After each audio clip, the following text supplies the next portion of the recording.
ಈ ಸಲದ ಸಂಕಷ್ಟಹಾರ ಚತುರ್ಥಿ ಮಂಗಳವಾರಕ್ಕೆ ನಮಗೆ ಸಿಕ್ಕಿದೆ.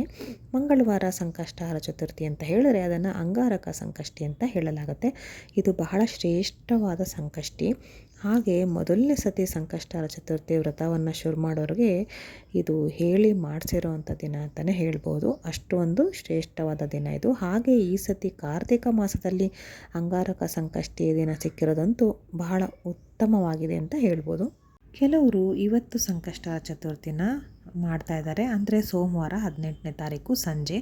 ಆದರೆ ಏನಂದರೆ ನಮ್ಮ ಹಿಂದೂ ಸಂಸ್ಕೃತಿಯ ಪ್ರಕಾರ ಯಾವುದೇ ಒಂದು ವ್ರತಾಚರಣೆ ಅಥವಾ ಹಬ್ಬ ಹರಿದಿನ ಮಾಡಬೇಕಾದ್ರೆ ಅವತ್ತಿನ ದಿನ ಸೂರ್ಯೋದಯಕ್ಕೆ ನಮಗೆ ಆ ಒಂದು ತಿಥಿ ಸಿಗಬೇಕು. ಅದು ನಾವು ಪೂಜೆ ಮಾಡೋ ಸಮಯದಲ್ಲಿ ಇಲ್ಲ ಅಂದರೂ ಕೂಡ ಆ ಒಂದು ತಿಥಿ ಬಂದು ಅವತ್ತಿನ ಬೆಳಗ್ಗೆ ದಿನಕ್ಕೆ ಸೂರ್ಯೋದಯಕ್ಕೆ ನಮಗೆ ಇರಬೇಕಾಗತ್ತೆ. ಆಗ ಅಂದಿನ ದಿನ ನಾವು ಹಬ್ಬದ ಅಥವಾ ವ್ರತಾಕತೆಯ ಆಚರಣೆಯನ್ನು ಮಾಡೋದಕ್ಕೆ ಅನುಕೂಲವಾಗಿರುತ್ತೆ. ಹಾಗಾಗಿ ಎಲ್ಲರೂ ಕೂಡ ನಾಳೆ ಅಂದರೆ ನವೆಂಬರ್ 19ನೇ ತಾರೀಕು ಮಂಗಳವಾರ ಅಂಗಾರಕ ಸಂಕಷ್ಟಿಯನ್ನು ನೀವು ಆಚರಣೆ ಮಾಡಬೇಕಾಗತ್ತೆ. ಹಾಗಾದರೆ ಈ ಒಂದು ಚತುರ್ಥಿ ತಿಥಿ ಯಾವಾಗ ಶುರುವಾಗುತ್ತೆ, ಹಾಗೆ ಯಾವಾಗ ಕೊನೆಗೊಳ್ಳುತ್ತೆ, ಹಾಗೆ ಅದರ ಸಮಯ ಏನು, ಹಾಗೆ ಚಂದ್ರೋದಯ ಎಷ್ಟು ಗಂಟೆಗೆ ಆಗುತ್ತೆ, ಹೇಗೆಲ್ಲ ನಾವು ವ್ರತನ ಆಚರಣೆ ಮಾಡಬೇಕು ಅನ್ನೋದನ್ನೆಲ್ಲ ನಾನು ಪೂರ್ತಿಯಾಗಿ ತಿಳಿಸ್ತೀನಿ. ವಿಡಿಯೋನ ಸ್ಕಿಪ್ ಮಾಡದೆ ಪೂರ್ತಿಯಾಗಿ ನೋಡ್ತಾ ಹೋಗಿ. ಎಲ್ಲದಕ್ಕೂ ನಾವು ಗಣಪತಿ ದೇವರನ್ನು ಮೊದಲು ಪೂಜೆ ಮಾಡಿ ಆನಂತರ ನಾವು ಬೇರೆ ಪೂಜೆನ ಮಾಡಬೇಕಾಗುತ್ತೆ. ನೀವು ಎಷ್ಟೇ ದೊಡ್ಡ ಹೋಮ ಹವನ ಮಾಡಿ ಅಥವಾ ಯಾವುದೇ ರೀತಿ ಒಂದು ವ್ರತ ಕಥೆಗಳು ಅಥವಾ ಮನೆಯಲ್ಲಿ ನಡೆಯುವಂಥ ಒಂದು ದೇವತಾ ಕಾರ್ಯಗಳು ಯಾವುದೇ ಆಗಿದ್ದರೂ ಕೂಡ ನೀವು ಮೊದಲಿಗೆ ಗಣಪತಿಯ ಪೂಜೆಯನ್ನು ನೆರವೇರಿಸಿ ಆನಂತರನೇ ನೀವು ಪೂಜೆ ಮಾಡಬೇಕಾಗಿರುತ್ತೆ ಅಥವಾ ವ್ರತ ಕಥೆ ಇರುತ್ತೆ ಅದನ್ನು ನೀವು ಕಂಟಿನ್ಯೂ ಮಾಡಬೇಕಾಗತ್ತೆ. ಅಂದರೆ ಅದರಲ್ಲಿ ಎಷ್ಟು ಒಂದು ಗಣಪತಿಗೆ ನಾವು ಪ್ರಾಮುಖ್ಯತೆಯನ್ನು ಕೊಡಬೇಕು ಅನ್ನೋದು ಇದರಲ್ಲಿ ಗೊತ್ತಾಗುತ್ತೆ. ಹಾಗೆ ತಿಂಗಳಿಗೊಮ್ಮೆ ಕೃಷ್ಣ ಪಕ್ಷದಲ್ಲಿ ಬರುವಂತಹ ಸಂಕಷ್ಟಹರ ಚತುರ್ಥಿಯೂ ಕೂಡ ಇದಕ್ಕಾಗಿ ಮೀಸಲಾಗಿರುತ್ತೆ. ಅಂದಿನ ದಿನ ನಾವು ಈ ಒಂದು ಗಣಪತಿ ದೇವರನ್ನು ಆರಾಧನೆ ಮಾಡೋದ್ರಿಂದ ಎಲ್ಲ ರೀತಿ ಉಪಯೋಗ ಆಗುತ್ತೆ, ತುಂಬ ಒಳ್ಳೆಯದಾಗುತ್ತೆ. ಹಾಗೆ ಇದು ನನ್ನ ಸ್ವಂತ ಅನುಭವ ಕೂಡ ಆಗಿದೆ. ಇದು ನನ್ನ ಪರ್ಸ್ನಲ್ಲಾಗಿ ಹೇಳ್ತಾ ಇದ್ದೀನಿ. ನಾನು ಈ ಸಂಕಷ್ಟಹರ ಚತುರ್ಥಿ ತುಂಬ ವರ್ಷಗಳ ಕಾಲ ಮಾಡಿದ್ದೀನಿ. ತುಂಬ ಅಂದರೆ ತುಂಬ ಒಳ್ಳೆಯದಾಗಿದೆ ನನಗೆ, ಹಾಗಾಗಿ ಹೇಳ್ತಾ ಇದ್ದೀನಿ. ಇವತ್ತು ನವೆಂಬರ್ 18 ಸೋಮವಾರ. ಇವತ್ತಿನ ಸಂಜೆಯಿಂದ ಚತುರ್ಥಿ ತಿಥಿ ಶುರುವಾಗುತ್ತೆ. ಅಂದರೆ 5 ಗಂಟೆ 50 ನಿಮಿಷ, ಇಂದು ಸಂಜೆ 5 ಗಂಟೆ 50 ನಿಮಿಷದಿಂದ ಚತುರ್ಥಿ ತಿಥಿ ಶುರುವಾಗುತ್ತೆ. ಹಾಗೆ ನಾಳೆ ಅಂದರೆ ನವೆಂಬರ್ 19ನೇ ತಾರೀಕು 5 ಗಂಟೆ 30 ನಿಮಿಷದವರೆಗೂ ನಮಗೆ ಚತುರ್ಥಿಯ ತಿಥಿ ಸಿಕ್ಕತ್ತೆ. ಇವತ್ತು ಸಂಜೆ ಕೆಲವರು ಪೂಜೆ ಮಾಡ್ತಾರೆ ಅಂತ ಹೇಳಿದೆ, ಅಂದರೆ ಸಂಜೆ ಮೇಲೆ ಪೂಜೆ ಮಾಡೋರು ಮಾಡ್ತಾರೆ. ಆದರೆ ಅದು ಅಷ್ಟು ಲೆಕ್ಕಕ್ಕೆ ಬರೋದಿಲ್ಲ, ಯಾಕಂದರೆ ಇಂದು ನಮಗೆ ಸೂರ್ಯೋದಯಕ್ಕೆ ಚತುರ್ಥಿ ತಿಥಿ ಸಿಕ್ಕಿರೋದಿಲ್ಲ. ಆದರೆ ನಾಳೆ ನಮಗೆ ಸಿಗೋದ್ರಿಂದ ನಾಳೆ ನಾವು ಈ ಒಂದು ಸಂಕಷ್ಟಿಹಾರ ಚತುರ್ಥಿನ ಆಚರಣೆ ಮಾಡಬೇಕಾಗುತ್ತೆ. ಈಗ ಇದರ ಆಚರಣೆ ಹೇಗೆ ಅನ್ನೋದನ್ನು ತಿಳಿಯೋಣ.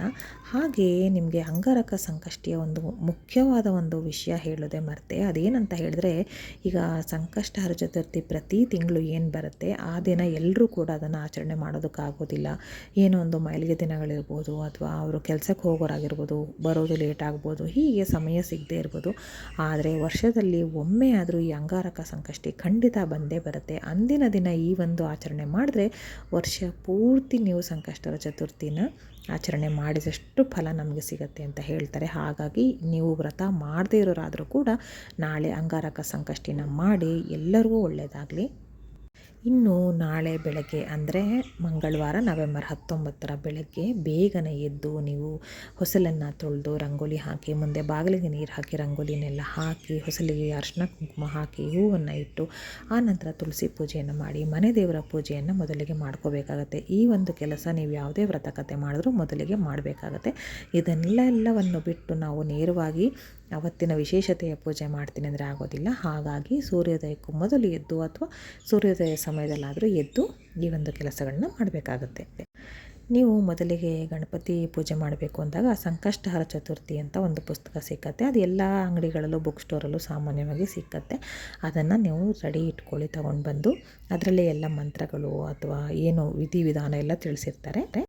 ನೀವು ಅರಿಶಿನ ಕುಂಕುಮ ಹೂವು ಅದರ ಜೊತೆಗೆ ನೀವು ದೂರ್ವೆಗಳನ್ನು ಅಂದರೆ ಗರಿಕೆಯನ್ನು ಕೂಡ ತಂದು ರೆಡಿ ಇಟ್ಕೋಬೇಕಾಗುತ್ತೆ. 21 ಗರಿಕೆ ಮಿನಿಮಮ್ ಇಡಲೇಬೇಕಾಗುತ್ತೆ. 21 ಗರಿಕೆ ಇಟ್ಟರೆ ಅದು 1008 ಗರಿಕೆ ಇಟ್ಟಷ್ಟು ಶ್ರೇಷ್ಠ ಅಂತ ಹೇಳ್ತಾರೆ ಆ ಒಂದು ಸಂಖ್ಯೆ.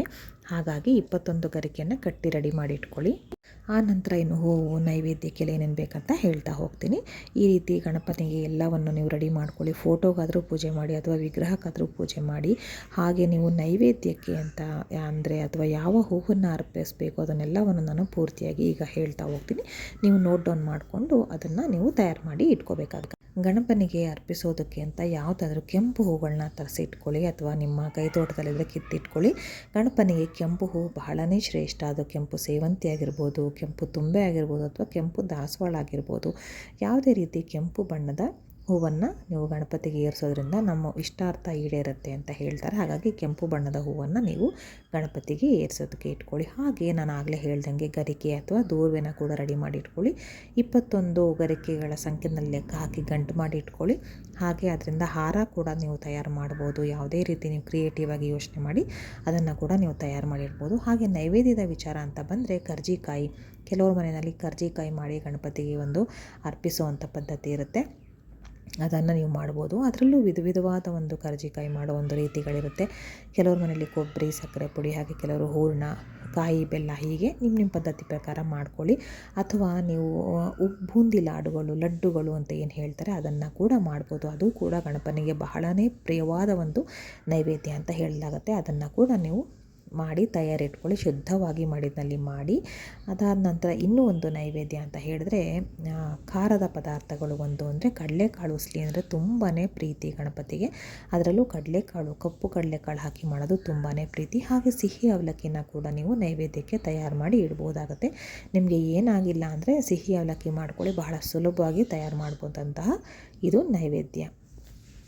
ಎಲ್ಲವನ್ನು ನೀವು ಏರಿಸಿ ಹಾಗೆ ನೈವೇದ್ಯಕ್ಕೂ ಕೂಡ ಇಟ್ಟು ಧೂಪ ದೀಪಗಳಿಂದ ನೀವು ಗಣಪನಿಗೆ ಪೂಜೆ ಮಾಡಬೇಕಾಗತ್ತೆ. ಹಾಗೆ ಗಣಪನಿಗೆ ಒಂದು ಸ್ತೋತ್ರ ಅಥವಾ ಶ್ಲೋಕವನ್ನು ಕೂಡ ಹೇಳಬೇಕಾಗತ್ತೆ.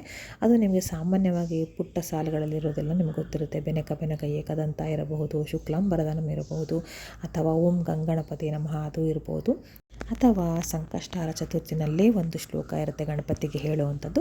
ಅದು ಇಲ್ಲಿ ತುಂಬ ದೊಡ್ಡದಾಗುತ್ತೆ ಅಂತ ನಾನು ಹಾಕಿಲ್ಲ, ಡಿಸ್ಕ್ರಿಪ್ಷನ್ ಬಾಕ್ಸಲ್ಲಿ ಹಾಕ್ತೀನಿ. ಯಾರಿಗಾದರೂ ಇಂಟ್ರೆಸ್ಟ್ ಇದ್ದರೆ ಅಥವಾ ನೀವು ಪೂಜೆ ಮಾಡೋರಾದರೆ ಖಂಡಿತ ಅದನ್ನು ತಗೊಂಡು ನೋಟ್ ಮಾಡಿ ಇಟ್ಕೊಂಡು ಅದನ್ನು ಕೂಡ ನೀವು ಪಠನೆ ಮಾಡಿ, ತುಂಬಾ ಒಳ್ಳೆಯದು. ಹಾಗೆ ಇನ್ನೊಂದು ಮುಖ್ಯವಾದ್ದು ಅಂದರೆ ನೀವು ಉಪವಾಸ ಇದ್ದು ಮಾಡಿದ್ರೆ ತುಂಬಾ ಒಳ್ಳೆಯದು.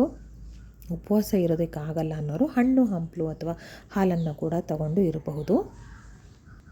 ಅಥವಾ ಅದು ಕೂಡ ಸಾಧ್ಯ ಆಗಿಲ್ಲ, ನಮಗೆ ಶಕ್ತಿ ಸಾಕಾಗಲ್ಲ ಅನ್ನೋ ಥರ ಇದ್ದರೆ ನೀವು ಬೇಯಿಸದೇ ಇರುವಂಥದ್ದನ್ನು ಅಂದರೆ ಹಸಿ ಅವಲಕ್ಕಿನ ಹಾಗೆ ತೊಳೆದು ಅದಕ್ಕೆ ಬೆಲ್ಲ ಮೊಸರು ಅಥವಾ ಸಕ್ಕರೆ ಮೊಸರು ಹಾಕ್ಕೊಂಡು ತಿನ್ಬೋದು. ಅದೂ ಕೂಡ ಆಗಿಲ್ಲ ಅಂತಂದರೆ ಅನ್ನದ ಐಟಮು ಅಂದರೆ ಅಕ್ಕಿ ಬೇಯಿಸಿರೋಂಥ ಪದಾರ್ಥಗಳು ಎಲ್ಲ ತಿನ್ನಬೇಡಿ. ದೋಸೆ, ಇಡ್ಲಿ, ಚಿತ್ರಾನ್ನ ಈ ಥರ. ಅದು ಬಿಟ್ಟು ನೀವು ಸಾಮಾನ್ಯವಾಗಿ ಮಾಡುವಂಥದ್ದು ಅಂದರೆ ಗೋಧಿ ರವೆನ ಉಪಯೋಗಿಸಿ ಉಪ್ಪಿಟ್ಟು ಅಥವಾ ಗೋಧಿ ದೋಸೆ ಅಥವಾ ಗೋಧಿ ಹಿಟ್ಟಿಂದ ಮಾಡಿರುವಂಥ ಚಪಾತಿ ಇವುಗಳನ್ನೆಲ್ಲ ಧಾರಾಳವಾಗಿ ಸೇವಿಸ್ಬೋದು ನಾಳೆಯ ದಿನ.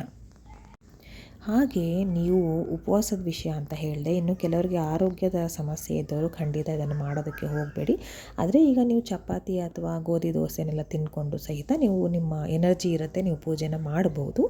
ಓವರಾಗಿ ಜಾಸ್ತಿ ಹೆಚ್ಚಾಗಿ ತಿನ್ನಬೇಡಿ. ನಿಮಗೆ ಎಷ್ಟು ಒಂದು ಹಸಿವು ಕಂಟ್ರೋಲ್ ಮಾಡ್ಕೊಳ್ಳೋಕ್ಕಾಗಲ್ಲ, ಎಷ್ಟು ಬೇಕೋ ಅಷ್ಟು ಮಾತ್ರನ ತಿಂದು ಈ ಒಂದು ಸಂಕಷ್ಟಹರ ಚತುರ್ಥಿಯ ಪೂಜೆಯನ್ನು ಮಾಡಿ. ತುಂಬ ಒಳ್ಳೆಯದಾಗದಾಗ ಹಾಗೆ ಗಣಪನಿಗೆ ಹಸಿ ಹಾಲನ್ನು ಕೂಡ ನೀವು ನೈವೇದ್ಯಕ್ಕೆ ಇಡಬೇಕಾಗುತ್ತೆ. ಇದನ್ನು ತಪ್ಪದೇ ಮಾಡಿ. ಇದು ಕೂಡ ತುಂಬ ಶ್ರೇಷ್ಠವಾದದ್ದು. ಹಾಲು ಅಂದರೆ ಅಮೃತಕ್ಕೆ ಸಮಾನ. ಹಾಗಾಗಿ ನೀವು ಹಾಲನ್ನು ದೇವರಿಗೆ ನೈವೇದ್ಯ ಮಾಡಬೇಕಾಗತ್ತೆ. ಇಷ್ಟೆಲ್ಲ ಆದ ನಂತರ ನೀವು ರಾತ್ರಿ ಚಂದ್ರ ದರ್ಶನ ಆದ ನಂತರ ನೀವು ನಿಮ್ಮ ಉಪವಾಸವನ್ನು ಮುರಿಬೋದು. ಚಂದ್ರ ದರ್ಶನ 8:30 ಮೇಲೆ ಆಗುತ್ತೆ. ಕೆಲವು ಕಡೆ ಕೆಲವು ಥರ ಆಗುತ್ತೆ. ಒಂದೊಂದು ಸ್ಥಳಕ್ಕೆ ಒಂದೊಂದು ಚಂದ್ರೋದಯದ ದರ್ಶನದ ಟೈಮಿಂಗ್ಸು ವೇರಿ ಆಗ್ತಾ ಇರುತ್ತೆ. ನಿಮ್ಮ ಊರಲ್ಲಿ ಎಷ್ಟು ಗಂಟೆಗೆ ಚಂದ್ರೋದಯ ಆಗುತ್ತೆ ಅನ್ನೋದನ್ನು ನೀವು ಪಂಚಾಂಗ ನೋಡಿ ತಿಳ್ಕೊಳ್ಬೋದು. ಅಥವಾ ನಿಮ್ಮ ಮನೆಯಲ್ಲಿ ಹಿರಿಯರಿದ್ದರೆ ಅವ್ರಿಗೆ ಗೊತ್ತಾಗುತ್ತೆ ಸಾಮಾನ್ಯವಾಗಿ ಎಷ್ಟು ಹೊತ್ತು ಅಂತ. ಆವಾಗ ನೋಡಿ ನೀವು ತಿಳ್ಕೊಳ್ಳಿ. ಆದರೆ 8:30 ಕಮ್ಮಿ ಅಂತೂ ನಿಮ್ಮ ಉಪವಾಸ ಮುರಿಯೋದಕ್ಕೆ ಹೋಗಬೇಡಿ. ನೀವು ಎಲ್ಲ ರೀತಿಯ ಪೂಜೆಯನ್ನು ಮುಗಿಸಿ ನಿಮಗೆ ಸಮಯ ಇತ್ತು ಅಂತ ಹೇಳಿದ್ರೆ ನೀವು ದೇವಸ್ಥಾನಕ್ಕೂ ಕೂಡ ಹೋಗಿ ಬರಬಹುದು. ಆ ನಂತರ ನೀವು ತೀರ್ಥ ಪ್ರಸಾದವನ್ನು ತಗೊಳ್ಳೋ ಮೂಲಕ ನೀವು ಉಪವಾಸವನ್ನು ಮುರಿಬಹುದು. ಆಮೇಲೆ ನೀವು ಚಪಾತಿ, ಉಪ್ಪಿಟ್ಟು, ಅವಲಕ್ಕಿ ಏನು ಬೇಕಾದರೂ ತಿಂದು ಮಲಗೋದಕ್ಕೆ ಏನೂ ತೊಂದರೆ ಇಲ್ಲ. ಹೀಗೆ ನೀವು ಅಂಗಾರಕ ಸಂಕಷ್ಟಿಯ ವ್ರತಾಚರಣೆ ಮಾಡೋದ್ರಿಂದ ವರ್ಷ ಪೂರ್ತಿ ನೀವು ಗಣಪತಿಯ ಪೂಜೆಯನ್ನು ಮಾಡ್ದಂಗೆ ಅಥವಾ ಸಂಕಷ್ಟಹರ ಚತುರ್ಥಿನ ಆಚರಣೆ ಮಾಡಿದಷ್ಟು ಫಲ ನಿಮಗೆ ಸಿಗುತ್ತೆ. ಚಂದ್ರೋದಯ ಕೆಲವರು ಬೆಂಗಳೂರಲ್ಲಿ 8:15 ಅಂತ ಹೇಳಿದ್ರೆ, ಕೆಲವರು 9:12ಕ್ಕೆ ಅಂತ ಹೇಳ್ತಾರೆ. ಇದು ನವೆಂಬರ್ 19 ಮಂಗಳವಾರ ರಾತ್ರಿ. ಹಾಗಾಗಿ ನೀವು ನೋಡ್ಕೊಳ್ಳಿ ನಿಮ್ಮ ಜಿಲ್ಲೆಗಳಲ್ಲಿ ಹೇಗೆ ಯಾವ ಒಂದು ಸಮಯಕ್ಕೆ ಚಂದ್ರೋದಯ ಆಗುತ್ತೆ ಅಂತ ತಿಳ್ಕೊಂಡು ಅದರ ಪ್ರಕಾರವಾಗಿ ಮಾಡಿ.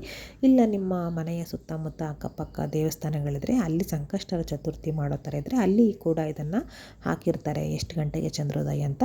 ಅದನ್ನು ಕೂಡ ನೀವು ನೋಡಿ ಫಾಲೋ ಮಾಡ್ಬೋದು. ಆದರೆ ನಾಳೆ ಯಾರು ಅಂಗಾರಕ ಸಂಕಷ್ಟಿನ ಮಾಡೋದನ್ನು ತಪ್ಪಿಸ್ಕೊಡ್ಬೇಡಿ. ಖಂಡಿತ ಮಿಸ್ ಮಾಡದೆ ಈ ಒಂದು ಅಂಗಾರಕ ಸಂಕಷ್ಟಿನ ನೀವು ಫಾಲೋ ಮಾಡಿ ಆಚರಣೆ ಮಾಡಿ. ನಿಮಗೆ ಮಾತ್ರ ಅಲ್ಲದೆ ನಿಮ್ಮ ಇಡೀ ಕುಟುಂಬಕ್ಕೆ ಗಣಪತಿ ರಕ್ಷಣೆ ಕೊಡ್ತಾನೆ. ಎಲ್ಲ ಆಗುವಂಥ ವಿಘ್ನಗಳನ್ನು ತೊಡೆದು ಹಾಕ್ತಾನೆ.